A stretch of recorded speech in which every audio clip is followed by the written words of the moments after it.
দেশে লিডাররা গাঁজা তুলে দেয়, জমনার মতো গাঁজা খা, মাথা গোল কর, মাথা পাগল কর, আর আমার পিছনে ঘোর। তোকে যদি গাঁজা না খাওয়াই আমার মতো বলদের পিছনে ঘুরবি কেন বে? আমার মতো পাঠার পিছনে ঘুরবি কেন? গাঁজা খা। কলম তুলে দেই না, গাঁজা তুলে দিস। আজকে আমাদের দেশে লিডাররা কি করছে? ফ্যান্সিডিলের বোতল তুলে দিস, খা, জমনে খাওয়া খা, নেশাগ্রস্ত হ। তুই যদি নেশাগ্রস্ত না হও তা আমার পিছনে ঘুরবি কেন? জমনে খাওয়া খা, নেশা খা। আজকে আমাদের দেশে লিডাররা আমাদের হাতে অস্ত্র তুলে দিয়েছে। খাতা না, কি দিছে? অস্ত্র। কেস খা, জেলে যা, আমি লিডার বের করব, আর আমার পিছনে ঘুরবি জীবনভর। তোর গলার মধ্যে এমন রশি লাগাবো আমার বাইরে যাওয়ার কোনো সুযোগই নেই। জমনের মতো ঘর, পাগল। আপনি কি জানেন আমাদের দেশের প্রধান বিচারপতি ছিলেন যিনি শিহাবুদ্দিন সাহেব, আমাদের দেশের তত্ত্বাবধায়কের প্রধান ছিলেন? আপনি কি জানেন তার বাবা কি করতেন? ওই যে আমাদের দেশে খাসায় পাখি ঢুকাইয়া, ডাউক ঢুকাইয়া ওই পাখি বাইরে খায়, এরকম দেখেন না, জীবিকা নির্বাহ করে। ওনার বাবা একই কাজ করতেন, পাখি ধরতেন, বিক্রি করতেন, তা দিয়ে জীবিকা নির্বাহ করতেন। শাহাবুদ্দিন সাহেবের বাবা, তিনিও পাখি ধরতে গেছিলেন বাবার সাথে। আল্লাহ মেধা দিছে, প্রধান বিচারপতি হয়েছেন, আমাদের দেশের তত্ত্বাবধায়ক সরকার প্রধান হয়েছেন। এই মেধাকে কাজে লাগাই না, কাজে লাগাতে চাই না, বরং আমরা আমাদের লিডারদের পিছনে ঘুরে ঘুরে নিজের সত্তাও ধ্বংস করছি, দেশটাকে ধ্বংস করছি। 71 দেশ স্বাধীন করলাম, 72 সংবিধান রচিত হলো, ভেবেছিলাম মানুষ শান্তি পাবে। 73 নির্বাচন হলো, যে নির্বাচন ছিল পাতানো নির্বাচন। শেখ সাহেব 75 দুনিয়ার থেকে বিদায় হয়ে গেলেন। জিয়াউর রহমান সাহেব ক্ষমতায় বসলেন, 79 নির্বাচন দিলেন, তিনিও বিদায় হয়ে গেলেন। 81 সত্তার সাহেব প্রেসিডেন্ট হলেন। এরশাদ সাহেব ধাক্কা দিয়া, ঘাড় ধাক্কা দিয়া তিনি ক্ষমতায় বসলেন। এরপর আবার আন্দোলন সংগ্রাম। 86 নির্বাচন ছিল পাতানো নির্বাচন, এরশাদ সাহেব পাতানো নির্বাচন দিয়েছিলেন। 86 নির্বাচনে আন্দোলন সংগ্রামের পরে এই প্রথম বাংলাদেশে বেগম খালেদা ক্ষমতায় বসলেন 1991 সনে। ভেবেছিলাম পুরুষরা ব্যর্থ হয়েছে, এবার যেহেতু মহিলা প্রথম ক্ষমতায় আসছেন, এবার দেশ জমিন থেকে আসমানে চলে যাবে। ভাবছিলাম দেশ কোথার থেকে, তাহলে প্রথম প্রাইম মিনিস্টার মহিলা বাংলাদেশে, এর আগে কোনোদিন হয়নি। কাজে এবার দেশ দেশে থাকবে না, মাটিতে থাকবে না, সব আসমানে চলে যাব। কিন্তু আমরা কি দেখলাম? 1991 থেকে 96 পর্যন্ত 5 বছরের দেশটা দুর্নীতিতে গোটা দুনিয়ার মধ্যে 4বার চ্যাম্পিয়ন। আসতে কয় ঠিক? কয় বছরে? 4 বছর। 5 বছরে 4 বার, 5 বছরে বিশ্বের মধ্যে দুর্নীতি 1 নম্বর। আলহামদুলিল্লাহ, একলে বিশ্বের মধ্যে, আলহামদুলিল্লাহ। আবার হটাও, সংগ্রাম, আন্দোলন নিয়ে আসলাম 96-তে মনস্কন্যা, এবার দেশ ঠিক হবে। কিন্তু মনস্কন্যা বসি, আন্দোলন সংগ্রাম, হরতাল, অবরোধ, হটাও মনস্কন্যা। আবার 2001-এ নিয়ে আসলাম ওই যে সাবেক ফেল করা দুর্নীতি 4 বার, তাকে আবারও নিয়ে আসছে, আবারও দুর্নীতির চ্যাম্পিয়ন। আবার আন্দোলন সংগ্রাম, হরতাল, অবরোধ। মাঝখান থেকে বেরাকে থাকা Moinuddin Fakhruddin, two minus theory বলে একটারও রাখবো না। কি কথা ঠিক না? 2.5 বছর ক্ষমতায় ছিলেন। 2.5 বছর পরে 2008-এ পাতানো নির্বাচনে আবারও আওয়ামী লীগ ক্ষমতায় আসছে। এটা পাতানো নির্বাচন ছিল। এরপর 14 নির্বাচন, 18 নির্বাচন, 24 নির্বাচন, আবারও 2026 নির্বাচন হতে যাচ্ছে। আমার প্রশ্ন, কি পেলেন, কি হারালেন? এটা দেখার বিষয় আছে কি নেই? ও শায়েস্তাবাদের মানুষ, আমাকে এত বক্তৃতা দিতে হবে কেন? আজকে বরিশালে ক্যান্ডিডেট ধরেন আমরা 2 জন হয়তো বা বেশি প্রতিদ্বন্দ্বিতা আছি, আমি আমার সরোয়ার ভাই। শায়েস্তাবাদের মানুষ, সরোয়ার ভাই কি কোনোদিন কি ক্ষমতায় দেখেন নাই? এমপি ছিলেন না, হুইপ ছিলেন না, তিনি মেয়র ছিলেন না। তার মানি, তার ক্ষমতার বয়স ছিল গড়ে 20 বছর। তার ক্ষমতার বয়স ছিল গড়ে, কথা কয় না,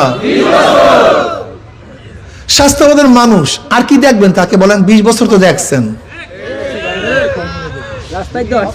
হ্যাঁ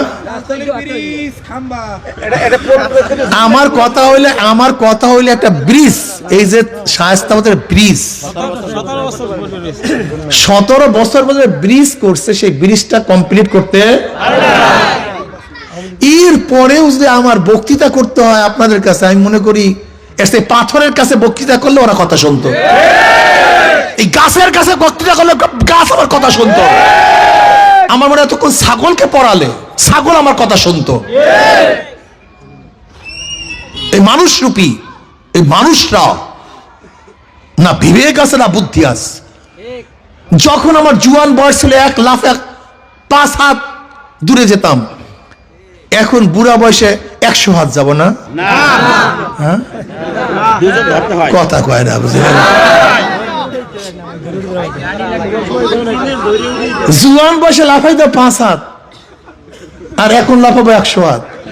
হ্যাঁ আপনাদের ঘিলু নিয়ে আপনারা থাকেন, জমনা মতো থাকেন, আপনাদের ঘিলু নিয়ে আপনারা থাকেন, মেজাজ নিয়ে থাকেন, মগজ নিয়ে থাকেন, আপনাদের কাছে কোনো কথা নেই।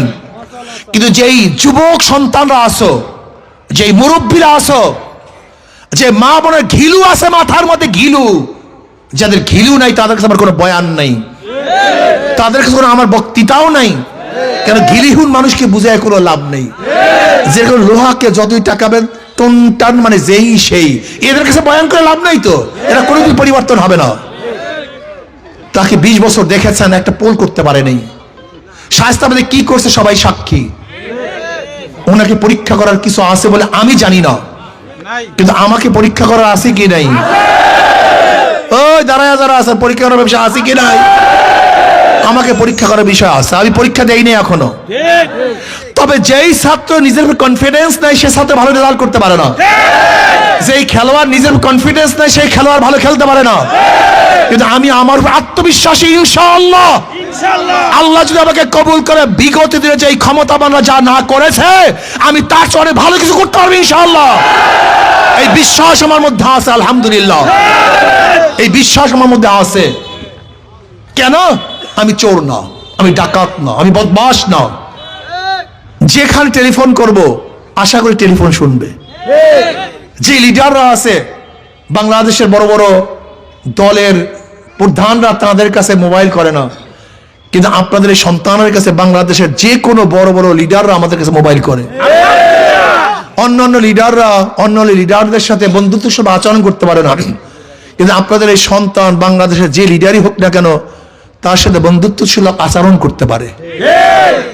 আশা করি ইনশাআল্লাহ আপনাদের সন্তানকে যদি ইনশাআল্লাহ আপনারা নির্বাচিত করেন, আপনারা লজ্জিত হবেন না ইনশাআল্লাহ। এই চেহারা মলিন হবে না, এই হাসি মেলান হবে না ইনশাআল্লাহ। আমি বিশ্বাস করি মুসলিম, হিন্দু, বৌদ্ধ, খ্রিস্টান সব জাতির, সব ধর্মের মানুষদেরকে নিয়ে, সব শ্রেণীর মানুষদেরকে নিয়ে আমরা এত সুন্দর একটা সমাজ গড়ব, যে সমাজের মধ্যে সবাই শান্তিতে বসবাস করতে পারবে ইনশাআল্লাহ। যেখানে হিন্দুদের অত্যাচার হবে না, অবিচার হবে না।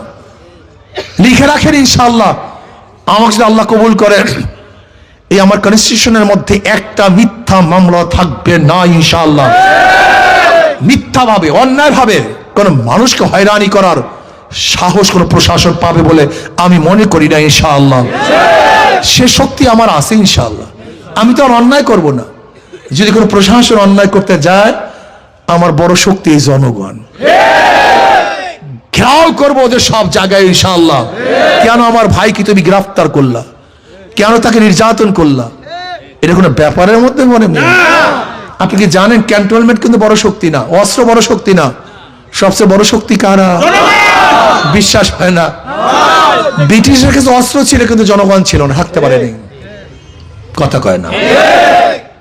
পাকিস্তানিদের কাছে অস্ত্র ছিল, কথা কয় না, থাকতে। এরশাদ সাহেবের কাছে ক্যান্টনমেন্ট ছিল কিন্তু টিকতে। শেষ পর্যন্ত শেখ হাসিনার কাছে সব ছিল, কি ছিল না? টিকতে পারে না। সবচেয়ে বড় শক্তি আপনারা, এর চেয়ে বড় শক্তি কিছু নেই।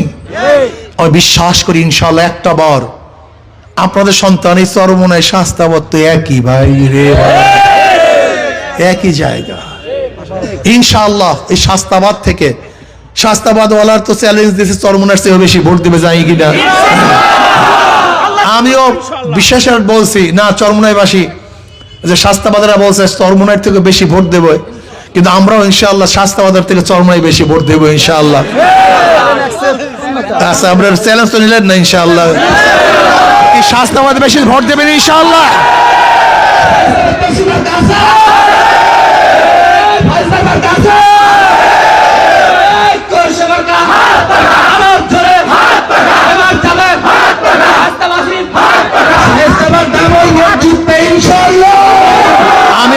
আমি আমার কথা শেষ, আমি আমার বলবো, আমি শেষ একটা কথা বলবো। অনেকের মধ্যে একটা ধারণা আছে আমি ক্ষমতার পাগল। আসলে দেখেন, 2-1 ডজন এমপিকে আল্লাহ পাক যে সম্মান দিছে তার চেয়ে মোটেও আল্লাহ কম দেয়নি।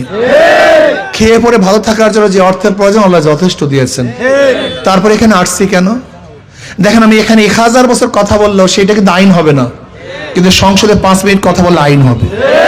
আপনাকে বুঝতে হবে, এখানে 500 বছর বক্তৃতা করলেও গরিব দুঃখী বেরোজ মানুষের অধিকারকে বাস্তবায়ন করা যাবে না, কিন্তু সংসদে 5 মিনিট কথা বললে অধিকার বাস্তবায়ন করা যাবে।